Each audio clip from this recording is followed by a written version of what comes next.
ಹುಡುಕುತ್ತಲಿ ಕೇಳುವ ಪ್ರಯತ್ನವನ್ನೇ ಮಾಡುವುದಿಲ್ಲ. ಈಗ ಶುರು ಮಾಡುವ ಅಂತ ಹೇಳಿದ್ರೆ ತಟ್ಟೆಗೂ ಹೊಟ್ಟೆಗೂ ಸಂಬಂಧ ಅದು. ನಮ್ಮ ರಾಮಕೃಷ್ಣ ಸಭಾಂಗಣದಲ್ಲಿ 1000 ಜನರಿಗೆ ಭಕ್ತ ಪಂಕ್ತಿ ಮಾಡಿಬಿಟ್ಟಿದೆ. ಮಂತ್ರಗಳನ್ನ ಹೇಳ್ತಾ ಇರ್ತೇವೆ ಅಥವಾ ಏನಾದ್ರು ಹಾಡುಗಳನ್ನ ಹಾಡ್ತಾ ಇರ್ತಾರೆ. ಪೂರ್ತಿ ಬಿಡಿಸಿ ಓಂ ಬ್ರಹ್ಮಾರ್ಪಣಂ ಬ್ರಹ್ಮ ಆಗಬೇಕಂತ ಹೇಳೋದು ಪ್ರಾರಂಭ. ಅದನ್ನು ಮುಗಿಸುವವರೆಗೆ ಯಾರು ಊಟ ಮಾಡೋಕ್ಕಿಲ್ಲ. ನಾಲ್ಗೆ ಎಷ್ಟೇ ಚಡಪಡಿಸ್ಲಿ ಊಟ ಮಾಡುವಂತಿಲ್ಲ. ಎಲ್ಲ ಅವರು ಕಾದು ಸಂಯಮದಿಂದ ಕೊಡ್ತಿರ್ಬೇಕು. ಆಮೇಲೆ ನಾವು ಸ್ವಾಮಿಗಳು ಅಲ್ಲಿ ಸ್ಟೇಜ್ ಮೇಲೆ ನಮ್ಗೆ ಹಾಕಿಬಿಟ್ಟಿದ್ದಾರೆ ಒಂದು ಸಾಲು, ಬ್ರಹ್ಮಾರ್ಪಣ ಮುಗಿ ತಕ್ಷಣ ನಾನು ಆಪೋಷಣೆ ತೆಗೆದುಕೊಂಡು ಸುಮ್ಮನೆ ಕಣ್ಣನ್ನು ಆ ಕಡೆ ಹಾಯಿಸಿದೆ. ನೋಡಿ 1,000 ಕೈಗಳು ಕೆಳಗಿಂದ ಮೇಲೆ ಮೇಲಿಂದ ಕೆಳಗೆ ಮೇಲಿಂದ ಕೆಳಗೆ ಕೆಳಗಿಂದ ಮೇಲೆ ಮೇಲೆ. ಬಹಳ ಚೆನ್ನಾಗಿರುತ್ತೆ ನೋಡಿದ್ರೆ ವಿಡಿಯೋ ತೆಗೆದಿರ್ತದೆ. ಹಾಗೆ ನಮ್ಮ ಆನಂದ ಸ್ವರೂಪಿಯಾದ ಪರಮಾತ್ಮನೊಂದಿಗೆ ಆನಂದಪೂರ್ಣವಾದಂತಹ ಸಂಬಂಧವನ್ನ ಬೆಳೆಸಿಕೊಳ್ಳೋದಕ್ಕೆ ಈ ಅತ್ಯಂತ ಸರಳವಾದಂತಹ ನಾಮವನ್ನ ಜಪಿಸುವುದು ಒಂದು ವಿಧಾನವಾದರೆ ಗಾಯನ ಮಾಡೋದು ಇನ್ನೊಂದು ವಿಧಾನ. ಹೀಗೆ ಗಾಯನ ಮಾಡಿದಾಗ ಬಹುಶಃ ಸ್ವಲ್ಪ ಹೊತ್ತಿನ ಮೇಲೆ ಆಯಾಸವಾಗಬಹುದು, ಅಥವಾ ಇಷ್ಟೊಂದು ನಾನು ಗಾನ ಮಾಡಿದ್ರು ಕೂಡ ನೀವು ದರ್ಶನ ಕೊಡ್ಲಿಲ್ವಲ್ಲ ಅಂತನ್ನುವ ಭಾವನೆ ಬರಬಹುದು. ಹಾಗೆ ಬಂದಾಗ ಮನಸ್ಸಿನಲ್ಲೇ ಅವನ ಹತ್ರ ಮಾತನಾಡಬಹುದು. ಸಾಧ್ಯವಾದರೆ ನಿಮ್ಮದೇ ಆದಂತ ರೀತಿಯಲ್ಲಿ ಕವನ ಕಟ್ಟಿಕೊಂಡು ಹಾಡಬಹುದು. ನೇ ಬಾರೆಯ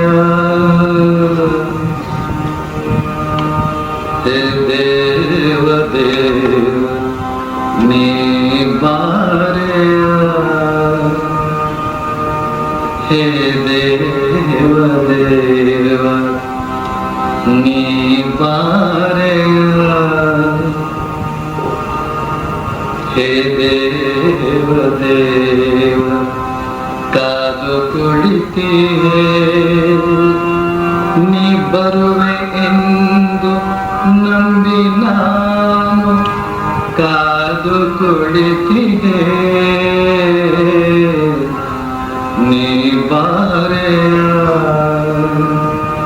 ಹೇ ದೇವ ದೇವ ನೀ ಬಾರೆಯ. ಏನ್ ಕವನ ಇದೆಯಲ್ಲ, ಸುಮ್ಮನೆ ಯಾವುದನ್ನ ನಾವು ಮಾತನಾಡ್ತೀವೋ ಅದನ್ನೇ ರಾಗವಾಗಿ ಹಾಡ್ಬಿಡೋದು. ನೀ ಬಾರೆಯ ಹೇ ದೇವ ದೇವ ಕಾದು ಕುಳಿತಿಯೇ ನೀ ಬರುವೆ ಎಂದು ನಂಬಿ ನಾನು ಕಾದು ಕುಳಿತಿಯೇ ಬಹಳ ಕಾಲದಿಂದ ನಾನು ನೊಂದು ಕರಗಿಯೇ ನೀ ಬಾರೆಯ ಹೇ ದೇವ ದೇವ ನೀ ಬಾರೆಯ.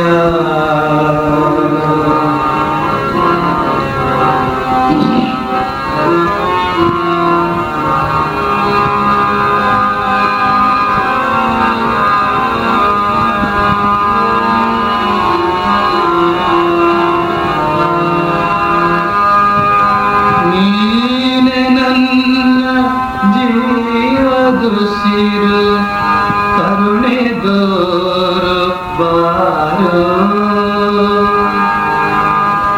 ನೀನೆ ನನ್ನ ಜೀವದುಸಿರು ಕರುಣೆ ತೋರು ಬಾರೋ ಸಾನುರಾಗದಿಂದ ನಾನು ನಿನ್ನ ನೆನೆ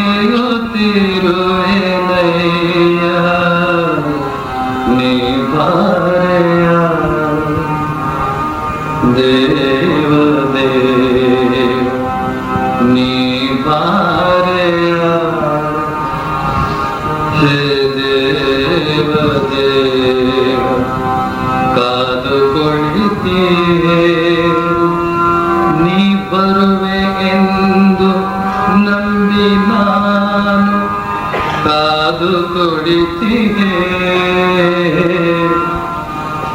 ಬಹಳ ಕಾಲದಿಂದ ನಾನು ನೊಂದು ಕರಗಿಗೆ ನೀ ಬಾರೆಯ ಹೇ ದೇವ ದೇವ ನೀ ಬಾರೆಯ.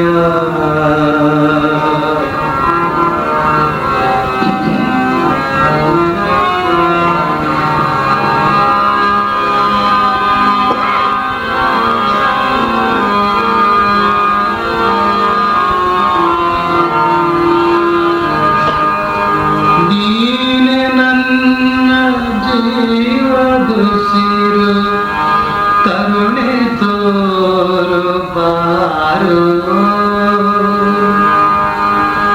ನೀನೆ ನನ್ನ ಜೀವದುಸಿರು ಕರುಣೆ ತೋರು ಬಾರು ಸಾನುರಾಗದಿಂದ ನಿನ್ನ ನೆನೆಯುತ್ತೀರು ದೇವ ನೀ ಬಾರೆಯ ದೇವ ದೇವ ಕಾದು ಕುಳಿತಿಗೆ ನೀ ಬರುವೆ ಎಂದು ನಂಬಿ ನಾನು ಕಾದು ಕುಳಿತಿಗೆ ಬಳಕಾಲದಿಂದ ನಾನು ನೊಂದು ಕರಗಿಗೆ ನೀ ಬಾರೆಯ ಹೇ ದೇವ ದೇವ ನೀ ಬಾರೆಯ ಹೇ ದೇವ ದೇವ ನೀ ಬಾರೆಯ.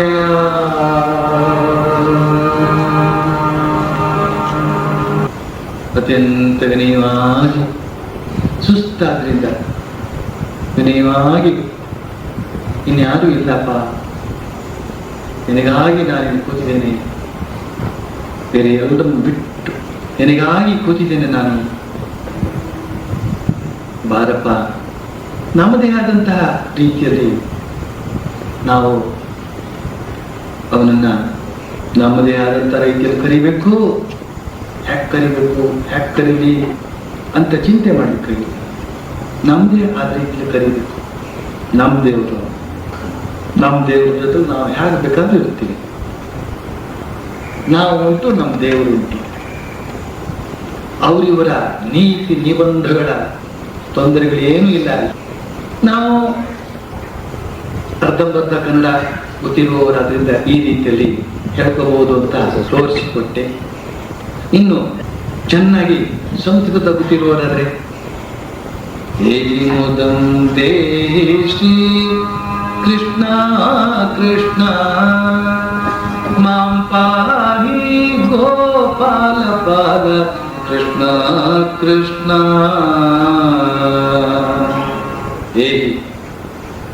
ಏಹಿ ಬಾ, ಏಹಿ ಮುದಂ ದೇಹಿ, ನೀ ಬಾ, ಆನಂದ ಕೊಡು, ಆನಂದ ಕೊಡು ಅಂತ ಕೇಳಬೇಕು. ಬಾಕಿ ಹೊಡೆದದ್ದೆಲ್ಲ ಅತ್ಯಂತ ಕ್ಷುಲ್ಲಕವಾದದ್ದು. ಶ್ರೀರಾಮಕೃಷ್ಣ ಹೇಳ್ತಾರೆ, ರಾಜನನ್ನ ಸ್ನೇಹ ಮಾಡ್ಕೊಂಡ ಮೇಲೆ ಬದನೆಕಾಯಿನ ಹೊಸ್ತಾಗಿ ಕೇಳಬೇಕೆ? ಹಣ್ಣುಗಳ ರಾಶಿನೇ ನಮ್ಮನೆ ಕಳಿಸ್ಕೊಡ್ತಾನೆ. ಹೇಗೋ ಮಾಡಿ ರಾಜನ ಪ್ರೀತಿನ ಸಂಪಾದಿಸಿಕೊಳ್ಬೇಕು. ಹಾಗೆ ಭಗವಂತನನ್ನ ನಾವು ಸಂಪರ್ಕಿಸಿ ಅವನನ್ನು ಕರೆದು ಅವನ ಹತ್ರ ಆನಂದವನ್ನು ಕೇಳ್ಕೊಳ್ಬೇಕು. ಶ್ರೀಕೃಷ್ಣ ಕೃಷ್ಣ ಮಾಂ ಪಾಹಿ ಗೋಪಾಲ ಬಾಲ, ಧಾವ ಧಾವ ಮಾಧವ ಶ್ರೀ ಕೃಷ್ಣ ಕೃಷ್ಣ, ನವ್ಯ ನವನೀತ ಮಹರ್ಷಿ ಕೃಷ್ಣ ಕೃಷ್ಣ. ಧಾವ ಧಾವ, ಓಡಿ ಓಡಿ ಬಾ, ಓಡಿ ಓಡಿ ಬಾ. ಭವ್ಯ ನಟನಂ ಕುರು ಶ್ರೀ ಕೃಷ್ಣ ಕೃಷ್ಣ, ಬಲಭದ್ರ ಸಹಿತ ಶ್ರೀ ಕೃಷ್ಣ ಕೃಷ್ಣ. ಕುಣ್ಕೊಂಡು ಬಾ, ಭವ್ಯವಾದಂತಹ ನಟನೆ ಮಾಡ್ತಾ ಮಾಡ್ತಾ ಬಾ. ಕೃಷ್ಣ ಅಂದ್ರೆ ನಾಟ್ಯ, ಭವ್ಯ ನಟನಂ ಕುರು ಶ್ರೀ ಕೃಷ್ಣ ಕೃಷ್ಣ. ನಿನ್ನ ಅಣ್ಣನ ಜೊತೆಲಿ ಬಾ. ಸಾಧು ಸಾಧು ಕೃತ ಮೀಹ ಕೃಷ್ಣ ಕೃಷ್ಣ ಲೋಕ ಸಾಧಕ ಹಿತಾಯ ಶ್ರೀ ಕೃಷ್ಣ ಕೃಷ್ಣ. ಬೇಕಾದಷ್ಟು ಒಳ್ಳೆಯದೆಲ್ಲ ಮಾಡಿದ್ದೇನೆ, ಸಾಧುವಾದದನ್ನ ಮಾಡಿದ್ದೇನೆ. ನೀನು ಕೂಡ ಲೋಕಹಿತ ಸಾಧನೆಯನ್ನೇ ಮಾಡ್ತಕ್ಕಂಥವನು ಅಂತ ನೀನು ಬಾ. ನನ್ನ ಹಿತವನ್ನು ನೋಡಿಕೊಂಡು ಬಾ. ಲೋಕಹಿತವನ್ನೇ ಸಾಧಿಸ್ತಕ್ಕಂತಹ ನೀನು ನನ್ನ ಹಿತವನ್ನು ಸಾಧಿಸೋದಕ್ಕೆ ಬರೋದು ಬೇಡವೆ? ನಾರದಾದಿ ಮುನಿಗೆ ಕೃಷ್ಣ ಕೃಷ್ಣ ಶ್ರೀಮನ್ನಾರಾಯಣ ತೀರ್ಥ ವರದ ಕೃಷ್ಣ ಕೃಷ್ಣ.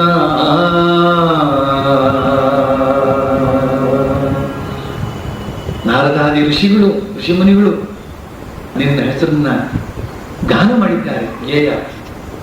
ಅವರೆಲ್ಲ ನಿನ್ನ ಗುಣಗಾನವನ್ನು ಮಾಡಿದ್ದಾರೆ. ನಾರದಾದಿಗಳು ಅವನ ಗುಣಗಾನ ಮಾಡಿದ್ದಾರೆ ಅಂದರೆ ಏನು ಅರ್ಥ ಆಗುತ್ತೇನೋ? ಯಾವುದೇ ಬಗೆಯ ವ್ಯಾಪಾರಿ ಮನೋಭಾವವಿಲ್ಲದಿರ್ತಕ್ಕಂತಹ ವ್ಯಕ್ತಿಗಳು ಅವರೆಲ್ಲ. ಅವರ ಮುಖ ನೋಡಿದ್ರೆ ಗೊತ್ತಾಗುತ್ತೆ ನಮಗೆ ಯಾವುದೇ ಬಗೆಯ ಲೆಕ್ಕಾಚಾರದ ಬುದ್ಧಿ ಎದುರ್ತಕ್ಕಂಥದ್ದು ಅವರ ಮುಖದಿಂದ ಹೊರಬರಲಿಕ್ಕಿಲ್ಲ, ಕಾಣುವುದಿಲ್ಲ ನಿಮಗೆ. ಸಂಪೂರ್ಣ ಶರಣಾಗತಿಯಿಂದ ಕೂಡಿದಂತಹ ಮುಖಮುದ್ರೆ, ಅಂತಹ ನಿಷ್ಕಲ್ಮಶ ಮನೋಭಾವದಿಂದ ಇರ್ತಕ್ಕಂತಹ ವ್ಯಕ್ತಿಗಳು ಅವರೆಲ್ಲ. ಅವರ ಮುಖ ಅಂತ ಇರ್ತಕ್ಕಂಥದ್ದು 1 ವರ್ಷದ ಒಳಗಿನ ಮಕ್ಕಳ ಮುಖದ ಮುಗ್ಧತೆಯಿಂದ ಕೂಡಿರ್ತಕ್ಕಂಥದ್ದು. 1 ವರ್ಷ ದಾಟು ಅಂತಂದ್ರೆ ಮಾಯೆ ತುಂಬಿಕೊಂಡಾಗ ಮೆಲ್ಲನೆ ಮಾಯೆ. ಅದಕ್ಕೋಸ್ಕರ ಹೇಳಿದ್ದು 1 ವರ್ಷದ ಒಳಗಿನ ಮಕ್ಕಳ ಮುಖದ ಮುಗ್ಧತೆಯಿಂದ ಕೂಡಿದಂತಹ ವ್ಯಕ್ತಿಗಳು ನಾರದಾದಿ ಮುನಿಗಳು ಅಂತಂದ್ರೆ ಕೇವಲ ಭಗವಂತನ ಧ್ಯಾನ, ಭಗವಂತನ ಜಪ, ಭಗವಂತನ ತಪ, ಭಗವಂತನ ವಿಚಾರದಲ್ಲೇ ಅವರು ಮುಳುಗಿದ್ದವರೇ ಹೊರತು ಬಾಕಿ ಉಳಿದಂತಹ ವಿಚಾರಗಳನ್ನು ಸಂಪೂರ್ಣ ತ್ಯಜಿಸಿದವರು. ಅದರಿಂದ ಅವರ ಮುಖದಲ್ಲಿ ಆ ಬಗೆಯ ದಿವ್ಯ ಮುಗ್ಧತೆ, ಅಂತಹ ಮುಗ್ಧ ಹೃದಯದಿಂದ, ನಿಷ್ಕಳಂಕ ಹೃದಯದಿಂದ ಹಾಡಿದಂಥವರು ಅವರು. ಅಂಥವರಿಂದ ಹಾಡಲ್ಪಟ್ಟವನು ನೀನು, ಅಂಥವರಿಂದ ಸ್ತುತಿಸಲ್ಪಟ್ಟವನು ನೀನು.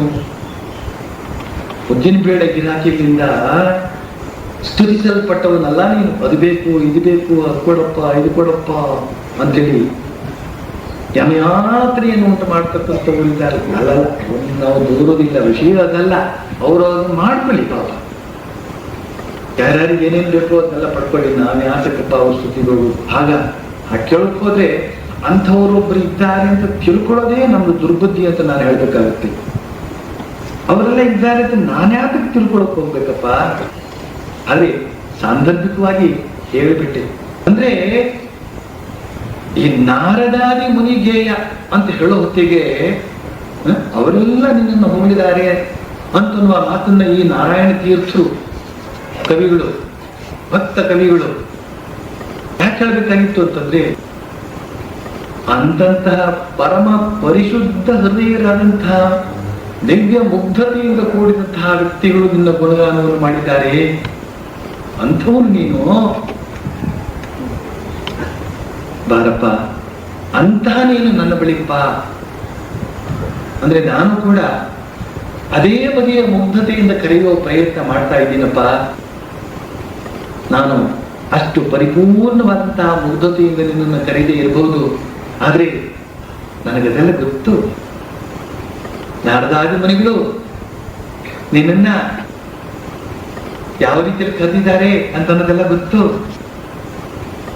ಸ್ವಲ್ಪ ಅರ್ಥ ಆಗಿದೆ ಈ ಮಂಕು ಬುದ್ಧಿಗೆ. ಅಂತಹ ನಾರದಾದಿ ಮುನಿಗಳಿಂದ ಕೊಂಡಾಡಲ್ಪಟ್ಟಂತಹ ನೀನು ನನ್ನ ಬಳಿಗೂ ಬಾರಪ್ಪ. ಇಡೀ ಏಹಿ ಮುದಂ ದೇಹಿ ಅಂತ ಬಹಳ ಪ್ರಾಮುಖ್ಯವಾದ ಬಾ ಅಂತ ಕರೆಯುವಂತ ಅವರು ಬೇಕಾಗಿದೆ ದೇವರಿಗೆ. ಸುಮ್ಮನೆ ಕರೆದ್ರೆ ಸಾಕಾಗುವುದಿಲ್ಲ, ಅವನಿಗೆ ಉಪಚಾರ ಮಾಡಿ ಕರೀಬೇಕು. ಆ ರೀತಿಯಲ್ಲಿ ಪ್ರಾರಂಭ ಆಗಬೇಕು. ನಮ್ಮ ಆಧ್ಯಾತ್ಮಿಕ ಸಾಧನೆ ಕರೆಯೋದು. 4 ವೇದ, 6 ಶಾಸ್ತ್ರ, 18 ಪುರಾಣ, 2 ಇತಿಹಾಸ, ಇವುಗಳೆಲ್ಲದರ ಸಾರ ಸಂಗ್ರಹವನ್ನು 3 ಕನ್ನಡ ವಾಕ್ಯಗಳಲ್ಲಿ ನಾನು ತಯಾರು ಮಾಡಿ ಇಟ್ಟಿದ್ದೇನೆ. ದೇವರಿದ್ದಾನೆ, ಕರೆದರೆ ಬರ್ತಾನೆ, ಕರಿಬೇಕು ಅಂತ ಅಷ್ಟೇ. ದೇವರಿದ್ದಾನೆ ಅಂತ ಹೇಳ್ತಕ್ಕಂಥದ್ದು ಸಿದ್ಧಾಂತ, ದೇವರಿದ್ದಾನೆ ಅಂತ ಹೇಳ್ತಕ್ಕಂಥದ್ದು ತತ್ವ, ಕರೆದರೆ ಬರ್ತಾನೆ ಅಂತ ಹೇಳ್ತಕ್ಕಂಥದ್ದು ಸಿದ್ಧಾಂತ, ಕರೆಯಬೇಕು ಅಂತ ಹೇಳ್ತಕ್ಕಂಥದ್ದೇ ಯೋಗ, ವ್ಯಾಕುಲ ಯೋಗ. ಆ ವ್ಯಾಕುಲತೆಯಿಂದ ಸುಮ್ಮನೆ ಕರಿತಾ ಆಗಬೇಕು. ಯಾವನನ್ನ ಕಾಣುವುದರಿಂದ ಇನ್ಯಾರನ್ನು ಕಾಣಬೇಕು ಅಂತ ಅನ್ಸೋದಿಲ್ವೋ, ಯಾವನನ್ನ ಅರಿಯುವುದರಿಂದ ಇನ್ಯಾವನನ್ನು ಅರಿಯಬೇಕು ಅಂತ ಅನ್ಸೋದಿಲ್ವೋ, ಯಾವನನ್ನು ಪಡೆಯುವುದರಿಂದ ಇನ್ಯಾವುದನ್ನು ಪಡೆಯಬೇಕು ಅಂತ ಅನ್ಸೋದಿಲ್ವೋ, ಅಂಥವನನ್ನು ನಾವು ಕರೆಯೋದು ಅಂತ ನಮ್ಗೆ ಗೊತ್ತಿರ್ಬೇಕು. ಅವನು ಬಂದು ತಾನೇ ಏನ್ ಮಾಡಬಲ್ಲ ನಮಗೆ ಅಂತನ್ನುವ ಬುದ್ಧಿ ಬಂದ್ಬಿಡುತ್ತೆ ನಮ್ಗೆ. ಎಷ್ಟು ಜನ ದೇವರುಗಳೆಲ್ಲ ಇಲ್ಲ, ಎಷ್ಟು ದೇವಸ್ಥಾನಗಳೆಲ್ಲ ಇಲ್ಲ, ಏನಾಗ್ತಾ ಇದೆ ಸುತ್ತಮುತ್ತ, ಈ ದೇವರು ನಮ್ಗೆ ಏನ್ ಕೊಟ್ಟಾನೋ ಅಂತ ಹೇಳ್ತಕ್ಕಂಥ ಒಂದು ಭ್ರಮೆ ನಮ್ಮಲ್ಲಿ ಉತ್ಪನ್ನ ಆಗ್ಬಿಡುತ್ತೆ. ಎಷ್ಟೋ ಜನ ಭಕ್ತರ ಜೋರು ಮುಖವನ್ನು ನೋಡಿದಾಗಲೂ ಕೂಡ ನಮಗೆ ಇಂಥ ಭಾವನೆ ಬಂದ್ಬಿಡುತ್ತೆ. ಆದ್ರೆ ಆ ಭಾವನೆಗೆ ಅವಕಾಶ ಕೊಡ್ಕೂಡ್ದು. ಯಾರನ್ನ ಕಾಣುವುದರಿಂದ ಇನ್ಯಾವುದನ್ನು ಕಾಣೋದಕ್ಕೆ ಇಷ್ಟವಾಗೋದಿಲ್ವೋ, ಯಾರನ್ನ ಪಡೆಯುವುದರಿಂದ ಇನ್ಯಾವುದನ್ನು ಪಡೆಯುವುದಕ್ಕೆ ಇಷ್ಟವಾಗುವುದಿಲ್ವೋ, ಯಾರನ್ನ ಅರಿಯುವುದರಿಂದ ಇನ್ಯಾವುದನ್ನು ಅರಿಯುವುದಕ್ಕೆ ಇರೋದಿಲ್ವೋ, ಅಂಥವನನ್ನು ನಾನು ಪಡೆಯೋದಕ್ಕೆ ಹೋಗ್ತಾ ಇದ್ದೇನೆ, ಅಂಥವನನ್ನು ನಾನು ಕರಿತಾ ಇದ್ದೇನೆ ನನ್ನ ಹೃದಯ ಮಂದಿರದೊಳಗೆ ಅಂತನ್ನುವ ನಿಶ್ಚಿತ ನಿಲುವು ನಮ್ಮ ಒಳಗಡೆ ಇರಬೇಕು. ಸಂಶಯಕ್ಕೆ ಆಸ್ಪದ ಕೊಡದ ರೀತಿಯ ಮನೋಭಾವದಿಂದ ಅವನನ್ನ ನಾವು ಕರಿಬೇಕು. ಈ ರೀತಿಯಲ್ಲಿ ಕರೆಯಲಾಗಿದೆ. ಇದೆಲ್ಲ ಕೆಲವು ಉದಾಹರಣೆಗಳನ್ನ ನಿಮ್ಮ ಮುಂದೆ ಇಟ್ಟೆ. ಅವನನ್ನು ಕೊಂಡಾಡಬೇಕು, ಹೇಳಿದ್ನಲ್ಲ, ಅವನನ್ನು ಉಪಚಾರ ಮಾಡಬೇಕು, ಅವನನ್ನು ಸ್ತುತಿ ಮಾಡಬೇಕು. ಯಾತಕ್ಕೆ ಸ್ತುತಿ ಮಾಡಬೇಕು? ನಾವು ಯಾರ್ಯಾರನ್ನೋ ಅಯೋಗ್ಯರನ್ನ ಸ್ತುತಿ ಮಾಡ್ತಾ ಇರ್ತೀವಿ, ನೀವು ನೋಡ್ತಾ ಇಲ್ಲ? ಏನೋ ಚೂರು ಪುಡಿಗೆ ಆಸೆಗೋಸ್ಕರ, ಏನೋ ಒಂದು ಚೂರು ಬಾರು ಉಪಕಾರಕ್ಕೋಸ್ಕರ ದುರ್ಗುಣ ದುರಾಚಾರಗಳಿಂದ ಕುಡಿದಿರ್ತಕ್ಕಂಥವನನ್ನು ಕೂಡ ಅದ್ಭುತ ಸದ್ಗುಣಿ ಅಂತ ನಾವು ಕೊಂಡಾಡ್ತಾ ಇರ್ತೀವಿ. ಅಂತ ನಾಲಿಗೆ ಇವೆಲ್ಲ. ಆದ್ರೆ ಆ ಭಗವಂತ ಎಂತೆಂತ ಅದ್ಭುತವಾದಂತಹ ಕಾರ್ಯವನ್ನ ಮಾಡಿ ಹೋಗಿದ್ದಾನೆ, ಎಂತೆಂತ ಲೀಲೆಗಳನ್ನೆಲ್ಲ ಆಡಿ ಹೋಗಿದ್ದಾನೆ. ಅವನು ಲೀಲೆಗಳನ್ನ ಆಡಿದ್ದೇ ಭಕ್ತರ ಸಂತೋಷಕ್ಕಾಗಿ. ಗೋವರ್ಧನ ಗಿರಿಧರ ಗೋವಿಂದ, ಗೋಕುಲ ಪಾಲಕ ಪರಮಾನಂದ. ಗೋವಿನಂತಹ ಜನರನ್ನ ಅವನು ಕಾಪಾಡಿದವನು. ನಿನ್ನೆ ತಾನೇ ಉಪನ್ಯಾಸದಲ್ಲಿ ಹೇಳಿದ, ಶಿಶುವಿನಂತೆ ಆಗಬೇಕು ನಾನು, ಇಲ್ಲಿ ಗೋವಿನಂತೆ ಇರತಕ್ಕಂತಹ ಜನರಾಗಬೇಕು ನಾವು. ಅಂತಹ ಜನರನ್ನ ಅವನು ಪಾಲಿಸ್ತಾನೆ. ಪಾಲಿಸುವುದಲ್ಲದೆ ಪರಮಾನಂದವನ್ನು ಕರುಣಿಸ್ತಾನೆ. ಪರಮಾನಂದದಾಯಕ ಆತ.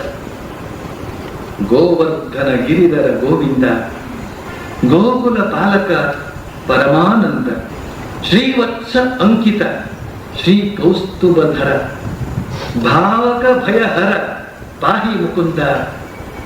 ಶ್ರೀವತ್ಸ ಅಂತ ಹೇಳ್ತಕ್ಕಂಥ ಮುದ್ರೆಯನ್ನ ತನ್ನ ಎದೆಯಲ್ಲಿ ಉಳ್ಳವನು, ಶ್ರೀ ಕೌಸ್ತುಭ ಅಂತ ಹೇಳ್ತಕ್ಕಂಥ ಶ್ರೇಷ್ಠವಾದಂತಹ ಮಣಿಯನ್ನು ಧರಿಸಿರುವವನು, ಆನಂದಾಮೃತ ವಾರಿಧಿ ಖೇಲ, ಆನಂದದ ಅಮೃತದ ವಾರಿಧಿಯಲ್ಲಿ ಆಟವಾಡ್ತಾ ಇದ್ದಾನೆ. ಅವನು ಎಲ್ಲಿ ಕಾಲ ಆಡಿಸಿದ್ರು ಕೂಡ ಅಲ್ಲಿ ಆನಂದ, ಎಲ್ಲಿ ಕೈ ಆಡಿಸಿದ್ರು ಕೂಡ ಅಲ್ಲಿ ಆನಂದ. ಆನಂದದ ವಾರಿಧಿಯಲ್ಲೇ ಅವನು ಓಲಾಡೋದು. ಅಲಘು ಪರಾಕ್ರಮ ಅನುಪಮಶೀಲ, ಮಹಾಪರಾಕ್ರಮಶಾಲಿ. ತಕ್ಷಣವೇ ತನ್ನ ಪರಾಕ್ರಮವನ್ನು ತೋರಿಸತಕ್ಕಂಥವನು, ಅನುಪಮವಾದಂತಹ ಶೀಲವುಳ್ಳವನು, ಅವನಿಗೆ ಸರಿಯಾದಂತಹ ಗುಣನಡತೆ ಉಳ್ಳವರು ಇನ್ನೊಬ್ಬರಿಲ್ಲ. ಶ್ರೀನಂದ ಆತ್ಮಜ, ಶ್ರೀನಂದನ ಮಗನಾಗಿ ಜನಿಸಿದವನು, ಶಿತ ಜನ ಪಾಲ, ಆಶ್ರಿತರನ್ನ ಪಾಲಿಸ್ತಕ್ಕಂಥವನು. ಶ್ರೀಕರ ಕಿಸಲಯ ಲಾಲನ ಲೋಲ, ಶ್ರೀಕರ ಕಿಸಲಯ, ಕಿಸಲಯ ಅಂದ್ರೆ ಕೆಂಪು ಅಂತ ಅರ್ಥ. ಅವನ ಕೈಗಳೆರಡು ಕೆಂಪಾಗಿ, ಲಾಲನ ಲೋಲ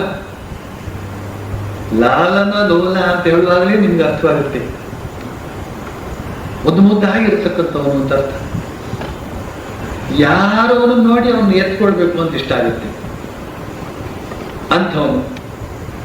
ಪಾಟಿತ ಸುರರಿಗೂ ಪಾದಪ ವೃಂದ, ಪಾವನ ಚರಿತ ಪರಾಮೃತ ಕಂದ, ನಾಟ್ಯ ರಸೋತ್ಕಟ ನಾನಾಭರಣ, ನಾರಾಯಣ ತೀರ್ಥ ವಂದಿತ ಚರಣ. ಅನ್ಸತಿ ಗೋವರ್ಧನ ಗೋವಿಂದ ಗೋವಿಂದ, ಗೋಕುಲ ಪಾಲಕ ಪರಮಾನಂದ, ಗೋವರ್ಧನ ಗೋವಿಂದ, ಗೋಕುಲ ಪಾಲಕ ಪರಮಾನಂದ, ಗೋವರ್ಧನ ಗೋವಿಂದ, ಗೋಕುಲ ಪಾಲಕ ಪರಮಾನಂದ, ಗೋವರ್ಧನ ಗೋವಿಂದ. ಶ್ರೀವತ್ಸಾಂಕಿತ ಶ್ರೀಕೌಸ್ತುಭಧರ, ಶ್ರೀವತ್ಸಾಂಕಿತ ಶ್ರೀಕೌಸ್ತುಭಧರ, ಭಾವಕ ಭಯಹರ ಪಾಹಿ ಮುಕುಂದ, ಗೋವರ್ಧನ ಗೋವಿಂದ, ಗೋಕುಲ ಪಾಲಕ ಪರಮಾನಂದ, ಗೋವರ್ಧನ ಗೋವಿಂದ. ಆನಂದಾಮೃತ ವಾರಿಧಿ ಖೇರ,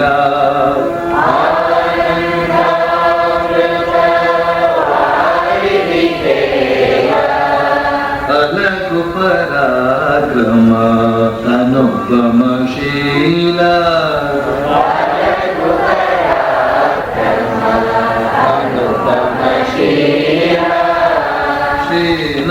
ಶ್ರೀನಂದಾತ್ಮಜ ಶ್ರೀಕೃಷ್ಣ ಪಾಲ, ಶ್ರೀನಂದಾತ್ಮಜ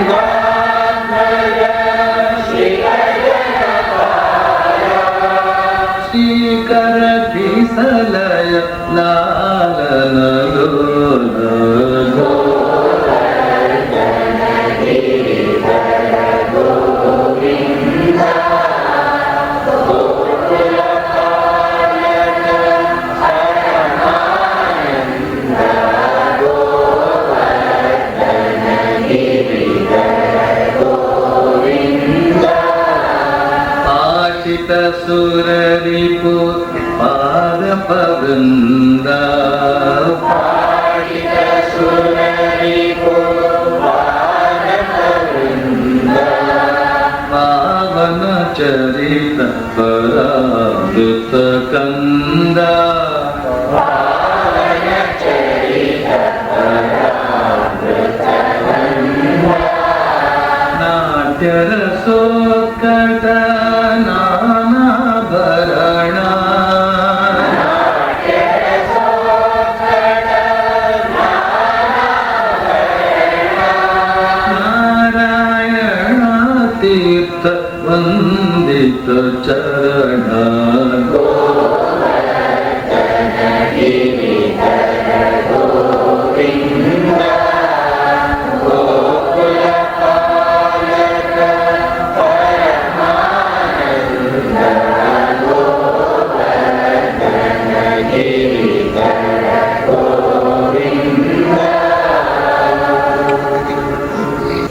ನಾಟ್ಯ ರಸೋತ್ಕಟ ನಾನಾಭರಣ, ನಾಟ್ಯಶೀಲ, ನರ್ತನಶೀಲ, ಕುಣಿದಾಡುವ ಕನ್ನಡದಲ್ಲಿ ಹೇಳುವುದು. ಅವನು ಹುಟ್ಟಿದ ಲಾಗಾಯ್ತೆಂದು ಮಾಡಿದ್ದದೇ ಕೆಲಸ. ಕುಣಿದಾಡೋದು, ಕುಣಿಸ್ಯಾಡು, ಆನಂದ ಕೊಟ್ಟು ಕುಣಿಸೋದು, ಕಷ್ಟ ಕೊಟ್ಟು ಕುಣಿಸೋದು.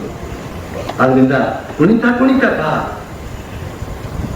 ಅಂತಲೇ ಕಾಜಿ ಅಶರಫ್ ಮಹಮೂದ್ ಅಂತ ಒಬ್ಬ ಮುಸಲ್ಮಾನ, ಅವನು ಎಷ್ಟು ಆನಂದಿಸ್ತಾನೆ, ಎಷ್ಟು ಅನುಭವಿಸ್ತಾನೆ ಆ ಬಾಲಕೃಷ್ಣನನ್ನ ವರ್ಣಿಸ್ತಾ ವರ್ಣಿಸ್ತಾ ಹೇಗೆ ಅನುಭವಿಸ್ತಾನೆ.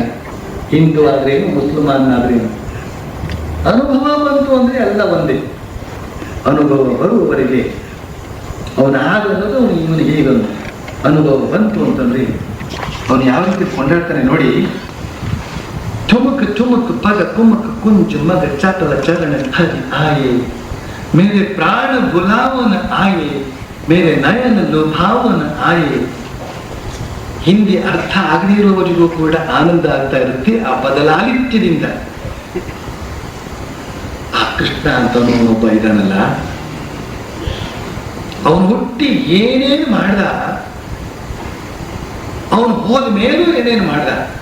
ಆನಂದ ಸ್ವರೂಪಿ ಅಲ್ವಾ, ಪರಿಪೂರ್ಣವಾದ ಆನಂದವನ್ನು ತನ್ನ ವ್ಯಕ್ತಿತ್ವದಲ್ಲೆಲ್ಲ ಪಸರಿಸಿದ್ದರ ಪರಿಣಾಮವಾಗಿ ಅವನನ್ನ ಧ್ಯಾನ ಮಾಡಿದವರೆಲ್ಲ ಈ ಕುಣಿದಾಟದ ಮಾತನ್ನೇ ಆಡರು. ನೀನು ಕುಣ್ಕೊಂಡೇ ಬಾರಯ್ಯ ನಿನ್ನ ಜೊತೆನಲ್ಲಿ ಅಂತಲೇ ಪ್ರಾರ್ಥನೆ ಮಾಡುದು. ಚುಮುಕ್ ಚುಮುಕ್ ಪಗ ಕುಮಕ್ ಕುಂಜ ಮಗ ಚಪಲ ಚರಣ ಹರಿ ಆಯಿ.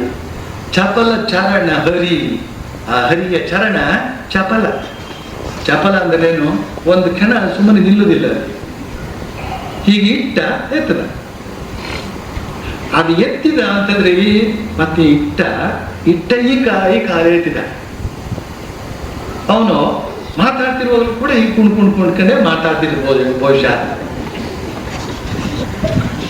ಸಣ್ಣ ಮಕ್ಕಳಿಗೆ ಏನಾದ್ರು ತಿಂಡಿ ಕೊಟ್ಟು ನೋಡಿ ನೀವು, ರುಚಿಕರವಾದ ಅವುಗಳು ಇಷ್ಟಪಟ್ಟಂತಹ ಚಾಕ್ಲೇಟ್ ಅನ್ನ ಕೊಟ್ಟು ನೋಡಿ ನೀವು, ಒಂದು ಕ್ಷಣವಾದರೂ ಕೂಡ ಅವುಗಳು ಕೂತ್ಕೊಂಡು ತಿನ್ನೋದಿಲ್ಲ. ಕೂತ್ಕೊಂಡು ಹೀಗೆ ಮುದುಕರಾಗಿ ಚೀಪತ್ತೇನದು, ಕುಣ್ಕೊಂಡ್ಕೊಂಡ್ಕೊಂಡೇ ಚೀಪದು.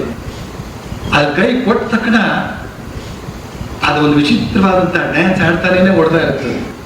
ಇದೆಲ್ಲ ಆ ಕೃಷ್ಣ ಇದನ್ನಲ್ಲ, ಅವನ ಕುಣಿತದ ಕೆಲವು ಅಂಶಗಳು. ಜಗತ್ತಿನಲ್ಲಿ ಅಲ್ಲಲ್ಲಿ ಎಷ್ಟು ಜನ ಇಲ್ಲ, ಆ ಜನರಿಗೆಲ್ಲ ಆನಂದ ಕೊಡಬೇಡ ಅವನು ಈ ಬಾಲ ಮಗುವಾಗಿ ಹುಟ್ಟಿ ನಾನು ಹೀಗೆ ಕುಣಿದದ್ದು ಅಂತ ಚೂರು ತೋರಿಸ್ತಾ ಇರ್ತಾರೆ. ಚುಮುಕ್ ಚುಮುಕ್ ಪಗ ಕುಮುಕ್ ಕುಂಜ ಮಗ. ಈ ಶಬ್ದ ರಚನೆ ನೋಡಿ, ಅದು ಭಗವಂತನ ಸ್ಫೂರ್ತಿಯಿಂದ ಒಳಗಿನ ಉಕ್ಕಿ ಹರಿದಂತಹ ಶಬ್ದಗಳು. ಅದು ಶಬ್ದಕೋಶವನ್ನು ನೋಡಿ ಒಂದೊಂದೇ ಶಬ್ದವನ್ನು ತೆಗೆದು ಜೋಡಿಸಿ ಕಟ್ಟಿದ್ದಲ್ಲ ಈ ಹಾಡು. ಚಿಣಕಿ ರಚನೆ ಮಾಡಿದಂತಹ ಕವನ ಅಲ್ಲ ಇದು ಆನಂದದಿಂದ ಉಕ್ಕಿ ಹರಿದಂತಹ ಹಾಡು. ನಿಜವಾಗಿ ಕಣ್ಣಾರೆ ಕಂಡು ಅನುಭವಿಸ್ತಾ ಇದ್ದಂತಹ ಹಾಡು. ಚುಮುಕ್ ಚುಮುಕ್ ಪಗ ಕುಮುಕ್ ಕುಂಜು ಮಗ ಚಪಲ ಚರಣ ಹರಿ ಆಯೆ. ಅಂದ್ರೆ ಬಂದ ಅಂತ. ಅವನು ಹೇಗೆ ಬಂದ? ಅವನು ಮೇರೆ ಪ್ರಾಣ ಬುಲಾವನ ಆಯೆ. ಅವನು ಬಂದ ಅಂದ್ರೆ ನಾನು ಮೈ ಬರ್ತೆ. ಶ್ರೀರಾಮಕೃಷ್ಣಿಗೆ ಜಗನ್ಮಾತೆ ಸಾಕ್ಷಾತ್ಕಾರ ಆಯ್ತು, ಬಿದ್ರು ಆಟ ಒಂದೋ ಹೀಗೆ, ಇಲ್ಲಿದ್ರೆ ನನ್ನ ಮೇಲೆ ಮೂರ್ಛೆ ತಪ್ಪಿ ಬಿದ್ದು ಹೋದಂತೆ. ಅಂದ್ರೇನು? ಪ್ರಜ್ಞೆ ತಪ್ಪಿ ಹೋಗ್ಬಿಡುತ್ತೆ, ಮೈ ಪ್ರಜ್ಞೆ ಇರೋದಿಲ್ಲ. ಮೇರೆ ಪ್ರಾಣ ಬುಲಾವನ ಆಯೆ. ಬುಲಾವನ ಅಂದ್ರೆ ಮರೆಸೋದು, ನನ್ನ ಪ್ರಾಣವನ್ನೇ ಮರೆಸ್ತದಂತವನು ಬಂದ. ಮೇರೆ ನಯನ ಲೋಭಾವನ ಆಯೆ. ನನ್ನ ಕಣ್ಣಿಗೆ ಲೋಭವನ್ನು ಉಂಟು ಮಾಡ್ತಕ್ಕಂಥವನು ಬಂದ. ಕಣ್ಣಿಗೆ ಲೋಭವನ್ನು ಉಂಟು ಮಾಡುದಂತಂದ್ರೆ ಏನ್ ಗೊತ್ತಾ? ಅವನನ್ನೇನಾದ್ರೂ ಒಬ್ಬ ಮನುಷ್ಯ ನೋಡ್ದ ಅಂತಂದ್ರೆ ಎವೆ ಇಕ್ಕೋದಿಲ್ಲ. ರೆಪ್ಪೆ ಮುಚ್ಚಿಬಿಟ್ರೆ ಅಷ್ಟು ಕಾಲ ಅವನು ನೋಡೋದಕ್ಕಾಗಿಲ್ವಲ್ಲ ಅಂತ ಒಂದು ಸಂಕಟ ಉತ್ಪನ್ನ ಆಗುತ್ತೆ. ಲೋಭಿಗೆ ಒಂದು ಕಿಲು ಕಾಸು ಕೂಡ ಹತ್ತಿತ್ತು ಹೋಗುದಂತೆ ಅವನು ನೋಡ್ಕೊಳ್ಳೋದಿಲ್ವಾ? ಆ ರೀತಿಯಲ್ಲಿ ಅವನ ದರ್ಶನ ಲಾಭವನ್ನ ಕಿಂಚಿತ್ತೂ ಕೂಡ ನಾನು ಕಡಿಮೆ ಮಾಡ್ಕೊಳ್ಬಾರ್ದು ಅಂತ ಹೇಳ್ತಕ್ಕಂಥ ದೃಷ್ಟಿಯಿಂದ ನಯನಕ್ಕೆ ಲೋಭ ಉಂಟಾಗತ್ತಂತೆ. ಲೋಭ ತೆರೆದ ಕಣ್ಣಿನಲ್ಲೇ ನೋಡ್ತಾ ಇರ್ತಾನಂತೆ ಅವನು. ಶ್ರೀರಾಮಕೃಷ್ಣರ ಮುಂದೆ, ಆ ದಕ್ಷಿಣೇಶ್ವರದ ಕೋಣೆಯೊಳಗೆ ಶ್ರೀರಾಮಕೃಷ್ಣರ ಮುಂದೆ ಒಬ್ಬ ಮನುಷ್ಯ ಈ ಕುಳಿತುಕೊಂಡು ಕಣ್ಣು ಮುಚ್ಕೊಂಡು ಧ್ಯಾನ ಮಾಡ್ತಾ ಇದ್ದಾನೆ. ಈ ಗಿರೀಶ್ ಚಂದ್ರ ಘೋಷ್ ಇದಾನಲ್ಲ, ಅವನನ್ನು ತಿವಿದು ಬಿಟ್ಟು ಹೇಳದಂತೆ, ಎಂಥ ಮೂರ್ಖನಯ್ಯ ನೀನು, ಯಾರನ್ನ ಕಣ್ಣೇನೆ ಮುಚ್ಚದನೇ ನೋಡ್ತಾ ಧ್ಯಾನ ಮಾಡಬೇಕು ಅಂತವರೇ ಕಣ್ಣು ಮುಂದೆ ಇಲ್ಲಿ ಕುಳಿತಿರುವಾಗ ನೀನು ಎಂಥ ಮೂರ್ಖನಯ್ಯ, ಕಣ್ಣು ಮುಚ್ಕೊಂಡು ಧ್ಯಾನ ಮಾಡ್ತಾ ಇದೆಯಲ್ಲೋ ಅಂತ ಹೇಳಿದ್ರಂತೆ. ನೋಡಿ, ಅದನ್ನ ನಾವು ಇಲ್ಲಿ ಕೂಡ ಕಾಣ್ಬೋದು. ನಯನದ್ದು ಭಾವನ ಆಯಿ. ನಿಮಿಕ್ ಜಿಮಿಕ್ ಜಿಮಿ ನಿಮಿಕ್ ಜಿಮಿಕ್ ಜಿಮಿ ನರ್ತನ ಪದ ಬ್ರಜ ಆಯೆ. ನಿಮಿಕ್ ಜಿಮಿಕ್ ಅದು ಏನು ಅಂತ ಕೇಳಬಾರ್ದು, ಅದು ಹಾಗೆ ಅರ್ಥ ಮಾಡ್ಕೋಬೇಕು. ನಿಮಿಕ್ ಜಿಮಿಕ್ ಜಿಮಿ ನಿಮಿಕ್ ಜಿಮಿಕ್ ಜಿಮಿ ನರ್ತನ ಪದ ಬ್ರಜ ಆಯೆ. ನರ್ತನ ಪದ, ಪದ ಅಂತಂದ್ರೆ ಪಾದ, ಅವನ ಕಾಲುಗಳು ಅವನು ಕುಣಿತಾನೇ ಇರುತ್ತಂತೆ. ನಿಮಿಕ್ ಜಿಮಿಕ್ ನಿಮಿಕ್ ಜಿಮಿಕ್ ಅಂತ ಹೇಳಿ ಕುಣಿತಾ ಇರುತ್ತಂತೆ. ಬ್ರಜ ಅಂತಂದ್ರೆ ಗೋಕುಲ, ಆ ವೃಂದಾವನ, ಅದೆಲ್ಲ ಬ್ರಜ, ಆ ಸ್ಥಳಕ್ಕೆ ಹೆಸರು. ಮೇರೆ ಪ್ರಾಣ ಬುಲಾವನ ಆಯಿ, ಮೇರೆ ನಯನ ಲುಭಾವನ ಆಯಿ. ಅಮಲ ಕಮಲ ಕರ ಮುರಳಿ ಮಧುರ ದರ ಬಂಶಿ ಬಜಾವನ ಆಯಿ. ಅಮಲವಾದ ಕಮಲ ಕರದಲ್ಲಿ, ಅಮಲ, ಮಲ ಅಂದ್ರೆ ಕೊಳಕು, ಅಮಲ ಅಂದ್ರೆ ಪರಮ ಪರಿಶುದ್ಧವಾದಂತಹದ್ದು. ಕಮಲ ಕರ, ಕರ ಕಮಲ ಅಂತ. ಭಗವಂತನ ಕರವನ್ನ ಸುಮ್ಮನೆ ಕರ ಅಂತಂದ್ಬಿಟ್ರೆ ಸ್ವಾರಸ್ಯವೇ ಇಲ್ಲ. ಕರ ಕಮಲ ಅನ್ನಬೇಕು. ಅದು ಕಮಲದಂತೆ ಇರ್ತಕ್ಕಂಥ ಕರ, ಅಷ್ಟೇ ಪರಮ ಪರಿಶುದ್ಧವಾದದ್ದು ಅಂತ ಹೇಳ್ಬಿಟ್ಟ ಅವನು. ಕೇವಲ ಮನೋಹರವಾದದ್ದು ಮಾತ್ರವಲ್ಲ, ಮನಸ್ಸಿಗೆ ಶುದ್ಧತೆಯ ಬೋಧೆಯನ್ನು ಉಂಟು ಮಾಡುವಂತಹದ್ದು. ಶುದ್ಧವಾದಂತಹ ಸಂಬಂಧ, ಮೋಹದಿಂದ ಕೂಡಿದಂತಹ ಸಂಬಂಧ, ಎಷ್ಟು ವ್ಯತ್ಯಾಸ ನೋಡಿ. ಶುದ್ಧವಾದ ಸಂಬಂಧ ಅಂದ್ರೆ ಗೊತ್ತೇನು? ಯಾವುದೇ ಬಗೆಯ ವ್ಯಕ್ತಿಗತವಾದಂತಹ ಸ್ವಾರ್ಥ ಪೂರಿತವಾದಂತಹ ಯಾವ ಭಾವನೆಯೂ ಕೂಡ ಅಲ್ಲಿರೋದಿಲ್ಲ. ಅದು ಅಮಲ. ಅಂತ ಶುದ್ಧವಾದ ಕರ, ಆ ಕೈಗೆ ಕೊಟ್ಟೆ ಅಭ್ಯಾಸ ಹೊರತು ಪಡೆದ ಅಭ್ಯಾಸವಿಲ್ಲ. ಅದರಿಂದ ಅದು ಅತ್ಯಂತ ಪರಮ ಪರಿಶುದ್ಧವಾದ ಪರಮಾತ್ಮನಿಗೆ ತಗೊಂಡೆಲ್ಲ ಅಭ್ಯಾಸ. ಹಾಗೆ ತಗೊಂಡ ಹೀಗೆ ಕೊಟ್ಬಿಟ್ಟು ತಗೊಂಡ್ರು ಕೂಡ. ಅಂತಹ ಕರಕಮಲದಲ್ಲಿ ಏನು ನಡ್ಕೊಂಡಿದ್ದಾನೆ? ಮುರಳಿ ಮಧುರಧರ, ಮಧುರವಾದಂತಹ ಮುರಳಿಯನ್ನ ಹಿಡ್ಕೊಂಡಿದ್ದಾನಂತೆ. ಆ ಮುರಳಿ ಇದೆಯಲ್ಲ, ಮುರಳಿ ಅದೇ ಮಧುರವಂತೆ. ಅದನ್ನು ಇವನು ನುಡಿಸಿದ ಮೇಲಂತೂ ಕೇಳಲೇಬೇಡಿ.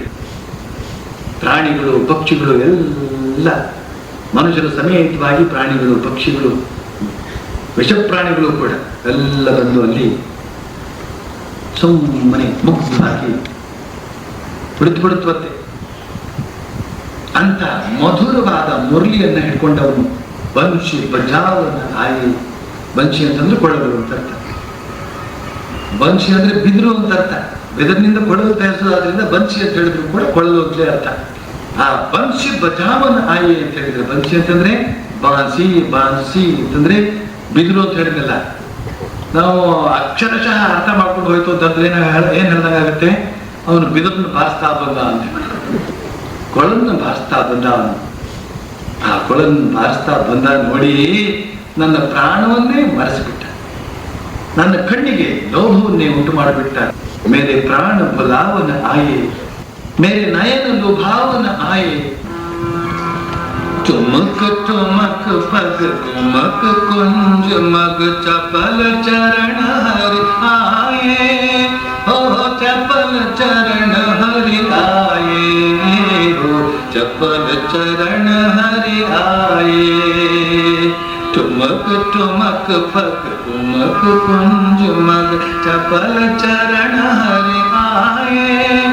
ಓ ಚಪಲ ಚರಣ ಹರಿ ಆಯೆ, चपल चरण हरि आए. मेरे प्राण बुलावन आए, मेरे नयन लुभावन आए. मेरे प्राण बुलावन आए, मेरे नयन लुभावन आए. ओ चपल चरण हरि आए, ओ चपल चरण हरि आए.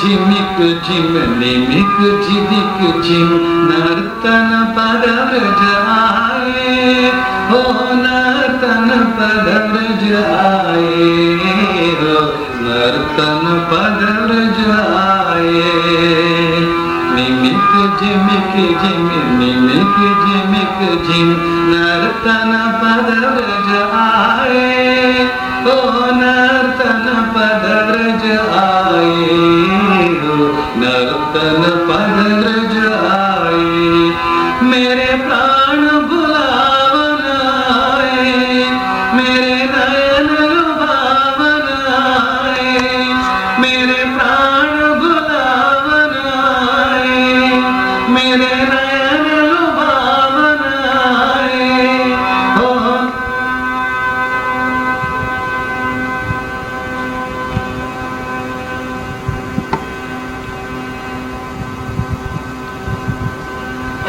चपल चरण हरि आए हो चपल चरण हरि आए हो चपल चरण हरि आए ಮತ್ತೆ ನಿಂತು ಹೋಯ್ತಲ್ಲ ಅಲ್ಲಿ ಟೇಪು